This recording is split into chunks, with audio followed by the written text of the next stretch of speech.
Hello. मैं सोच रहा था हम कहीं चलते हैं, साथ कॉफी पीते हैं और शादी के बारे में भी बात कर लेंगे। जरूर चलते हैं। पता नहीं क्यों तुम्हारा काम जल्दी खत्म हो जाता है। वो इसलिए क्योंकि मैं सिर्फ काम पर ध्यान देती हूँ, दूसरों पर नहीं। तुम्हारे पर काटने ही पड़ेंगे मुझे। उमर अंकल, तुम यहाँ क्या कर रही हो? दरअसल मैं आपसे ही मिलने आई थी, लेकिन फिर रेहान भाई नजर आ गए। चलो मैं ही तुम्हें ड्रॉप कर देता हूँ, हम रास्ते में बात भी कर लेंगे। मैं जानती हूँ तुम नाराज हो, काश मैंने वो सब कुछ नहीं कहा होता तुमसे।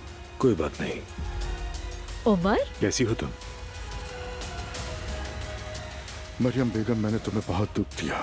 तुम मेरे लिए बहुत कीमती हो। आप सब लोग ये बात कान खोलकर सुन ले कि मैं अपने शौहर के खिलाफ किसी को बात करने नहीं दूंगी।